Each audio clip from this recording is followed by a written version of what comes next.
menjalankan salah satu kewajiban kita, yaitu melaksanakan sholat fardu isya secara berjamaah, dan insya Allah sebentar akan dilanjutkan dengan sholat sunat tarawih secara berjamaah. Salawat serta salam kita kirimkan kepada junjungan kita Nabi besar Muhammad SAW beserta keluarga dan para sahabatnya sekalian. Jamaah tarawih yang dirahmati dan dimuliakan oleh Allah Subhanahu wa taala, sebelum kita mengikuti ceramah Ramadan pada malam hari ini, terlebih dahulu kami akan membacakan laporan penerimaan kotak amal bulan Ramadan hari ke-10 tarawih tanggal 20 Maret 2024. Saldo awal Rp11.659.000. Penerimaan kotak amal tarawih tanggal 20 Maret 2024 sebesar Rp1.835.000. Total Rp910.000. Saldo sampai dengan hari Kamis tanggal 21 Maret 2024 sebesar Rp12.585.000. Demikian informasi keuangan dan kegiatan ini disampaikan untuk diketahui atas partisipasi para jemaah, donatur dan hamba Allah, diucapkan banyak-banyak terima kasih.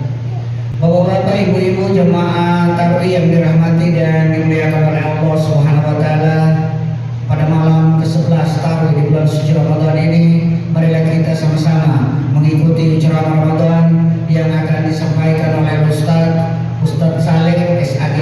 Pada Ustadz, dengan hormat kami silakan.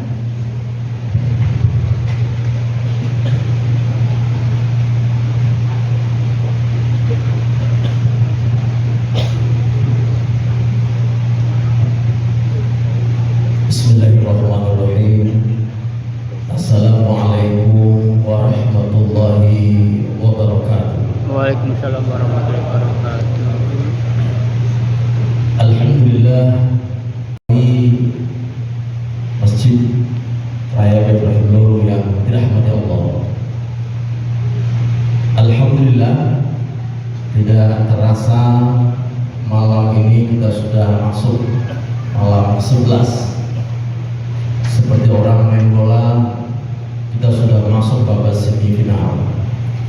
Kalau bola kaki itu, kalau penyisihan itu kesebelasan semua turun bertanding. Tapi begitu semifinal sudah ada kesebelasan yang gugur, tidak boleh lagi bertanding. Ramadan malam ini putaran kedua semifinal, sudah ada orang yang gugur. Barisan jamaah, jangankan di masjid kecil, masjid besar saja ini sudah mulai mengalami kemajuan. Maksudnya maju ke depan. Akhirnya tinggal safnya yang di belakang kosong. Inilah tradisi kita umat Islam. Tradisi ini sebenarnya tidak boleh dipelihara. Jemaah sekalian yang dirahmati Allah Subhanahu wa taala, kita bersyukur kepada Allah, kita masih diberikan nikmat iman dan Islam, sehat walafiat, juga kita bisa bertakarub di bulan Ramadan ini. Pada ceramah ini, insya Allah saya kurang lebih 10 menit saja, paling lama. Karena orang ceramah itu seperti menuang air di gelas dengan pendengar. Dituang pertama setengah, tuang kedua penuh, tuang lagi tumpah. Saya insya Allah 10 menit, kalaupun bisa paling cepat 7 menit. Pada malam ini, mungkin Ramadan ini kita seperti apa? Ada garis, terus garis itu bengkok lurus, tidak lurus, maka garis itu kita kasih lurus. Jadi Ramadan ini kita hanya mengulangi apa yang pernah orang cerita di tahun yang lalu. Malam ini saya tidak bicara tentang puasa, tapi saya bicara tentang ibadah yang tidak bisa diperiksa ibadah puasa, tidak bisa diperiksa sholat, ibadah sedekah kalau sholat tidak benar. Maka saya menjelaskan tentang sholat. Apa makna, apa yang harus kita jelaskan malam ini? Hal-hal sepele yang membatalkan sholat. Pertama, hadas. Hadas yang dimaksud itu kentut. Ternyata kentut ini ada hubungannya dengan tidur. Jadi orang tidur dalam keadaan sujud, dalam keadaan tidur di antara bersujud, Kalau dia tidur, ini yang dimaksud, tidur tidak membatalkan sholat. Tapi kalau dia sujud, memungkinkan dia terangkat pantatnya karena dia tidak nempel di lantai, ini bisa keluar hadasnya. Makanya ada orang mengatakan tidur itu tidak membatalkan sholat. Maka ada cerita, ada pengantin baru, dia orang ahli ibadah, begitu malam kedua dia sholat di masjid di rumah itu ada sholat, lalu mertuanya perempuan bikinkan kopi. Waktu Isya, setelah Isya dibikinkan kopi, itu dia panggil, ternyata menantunya masih sholat. Dia lihat sholat pada posisi apa? Posisi tahiyat.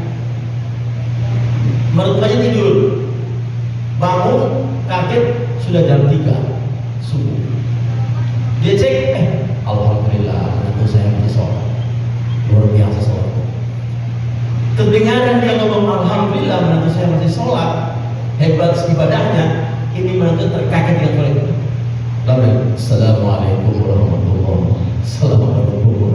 Tidur dari Isya sampai jam 3 muncul dengar, batalkan sholat tidak batal karena posisi duduknya. Makanya kalau orang tidur dalam keadaan sujud, ini terangkat, tidak menempel ke lantai, itu yang membuat batal sholat karena tidak ketahuan, bisa jadi hadas keluar. Yang kedua, najis. Najis ada dua, ada najis kering, ada najis basah. Kalau ada tai cicak, tai burung menempel di badan, ketika najis itu kering, lalu kita tahu, ini langsung dibuang. Kalau dia nempel di surban, langsung buang surbannya. Dengan catatan, tidak boleh najis itu dibawa berjalan dan tidak boleh tangan menyentuh langsung najis itu. Bagaimana dengan najis yang basah? Nah, ini yang repot. Kalau kita duduk atau sholat dengan keran, langsung selesai. Tapi kalau tidak, maka batal sholat kita. Nah, jangan kamu saya cerita ketika ceramah mengatakan tidak boleh kalau ada tai cicak, batal. Ketika dia tahiyat, langsung tai cicak muncul satu di sini dari atas. Dia bilang untung ada cadangan. Dia ganti di kiri. Nah, ini yang sah. Hadis najis atas najis. Yang ketiga, hal-hal yang membatalkan sholat itu adalah mengucapkan dua huruf dalam sholat. I-O, oi. Satu huruf, dua huruf tidak bermakna, tapi satu huruf bermakna batal sholat. Misalnya ki. Ki itu dalam bahasa Arab jagalah, itu batal. Itu hati-hati, tidak boleh sembarang seperti itu. Apalagi kalau dengan sengaja. Kenapa juga kau? Itu yang paling parah kalau seperti itu. Mengucapkan huruf. Ada lagi memukul, ini dalam kitab Safitul Najah, memukul yang keras. Memukul ini di mana nih Pak? Makanya orang sholat ada di masjid itu ada sutra. Ini yang salah sutra itu disiapkan ada agak banyak. Kenapa? Ketika kita sholat sendiri terus sudah lepas dari jemaah, kita tinggal sutra tanpa bantu. Kalau ada orang yang datang melewati kita, inilah yang diharuskan seorang itu dia harus menghalangi.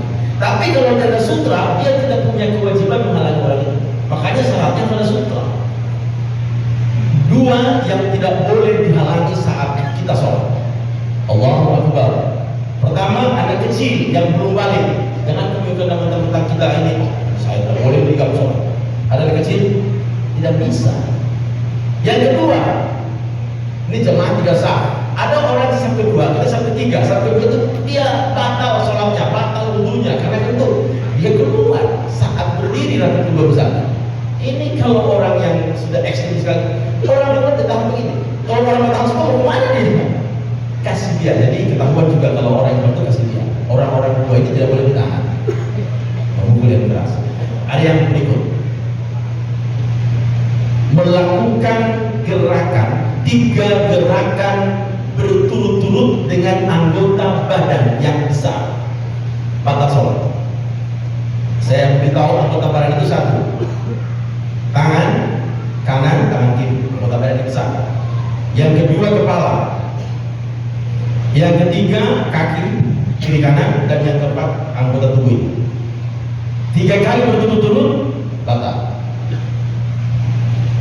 anggota badan. Tapi Tapi kalau anggota badan kecil biar 10 kali gerakannya tidak menjadi batas sholat. Yang mana anggota badan kecil? Jari, hidung, mata, kuping. Ketika ini saya pernah terjadi tahun 1990-an. Ada seorang khatib di tempat saya kerja, dia tanya begini, Ustaz, sah sholat saya? Kenapa? Sebelum saya sholat zuhur, saya beritahu cucu saya, bilang Agin, namanya Agin, ayolah kita ke pasar tua, kok mandi memang? Ini kecil cucunya. Satu rakaat dia sholat, datang langsung membawa baju dua macam, satu warna kuning tulisan Spiderman, satu yang warna hitam. Cucunya suka sekali yang sudah warna kuning itu. Tuan, yang mana saya pakai? Ini atau ini? Astagfirullah. Coba bilang dulu Pak, ini atau ini? Jadi saya bilang apa yang bukan tadi itu? Dari pas saya digoyang-goyang wajah saya, ketika dia jodoh terus, ini tulangnya, ini saja. Lalu saya gerakkan kepala saya. Nah, saya bilang kalau seperti itu, Umi melakukan jangankan sekali, 2, 3 kali, 4 kali dengan gerakan begini tidak batal, karena mata itu adalah anggota badan kecil. Tapi badan besar, makanya hati-hati Pak, hati-hati kita. Allah masih baik kopiah. Tapi gerakan Allah ini bukan gerakan satu, tapi ini gerakan sholat, tidak di kategori batal. Tapi yang tadi itu Allah, nah, ini pakai upaya begini. Goyang-goyang. Ini satu gerakan ini. Allah, nah, itu gerakan. Apalagi pertama Allah, nah, sudah gerakan lagi 3 kali. Ada yang lebih mudah kita praktekkan. Ada orang yang batal wudunya di depan, saf kedua misalnya, terus kita ganti maju untuk mengisi saf itu. Ini yang kita harus praktekkan. Bergerak 3 kali berturut-turut dengan anggota badan besar batal. Supaya kita tidak kategori berturut-turut, maka ketika kita maju mengganti saf yang kosong, caranya begini. Kalau 3 itu begini Pak, 1, 2, 3, ini 3. Tidak kategori batal kalau gerakan itu diputus. Ini 1, tutup dulu, 2, tutup dulu. Nah, sudah sampai. Begitu. Tapi kalau kita langsung begini 3 ke sana, batal salah. Ini hal sepele. Kemudian apalagi melompat. Dia pikir, daripada 3 gerakan saya batal, saya melompat ke atas mengisah, itu paling parah. Batal sholatnya. Nah, ada yang terakhir, 2 yang terakhir saya sampaikan. Hal-hal yang membatalkan sholat itu mendahului 2 rukun fi'li dalam sholat, batal sholat. Rukun fi'li yang dimaksud adalah rukun gerakan dalam sholat. Kita ikut jemaah. Begitu imam selesai baca ayat pendek, dia ruku, kita belum ruku. Pas dia bagi dari ruku, kita juga belum ruku. Selanjutnya, mendahului, belum imam ruku, kita sudah ruku, itu maksudnya. Selanjutnya, sementara yang terakhir yang ketinggalan, mendahului 2 rukun fi'li. Belum ruku imam, kita duluan ruku. Belum bangkit dari i'tidal, kita duluan bangkit. 2 rukun ruku dan rukun i'tidal, batal sholat. Mendahului 2 rukun, tidak boleh. Yang terakhir adalah ketinggalan 2 rukun fi'li. Tadi mendahului. Kalau mendahului 2 rukun, kan rukunnya ada berapa? Ada rukun fi'li, ada rukun qauli. Rukun qauli itu bacaan. Kalau mendahului rukun qauli tidak batal sholat, tapi hukumnya makruh. Seperti apa? Imam belum baca Fatihah, kita sudah baca ayat pendek. Cepat kita daripada imam, itu tidak boleh. Kasih imam dulu. Lebih baik sama-sama imam. Jadi saya ulangi, mendahului 2 rukun fi'li itu batal. Tapi kalau rukun qauli tidak batal, cuma hukumnya makruh. Makruh dalam kategori adalah mengurangi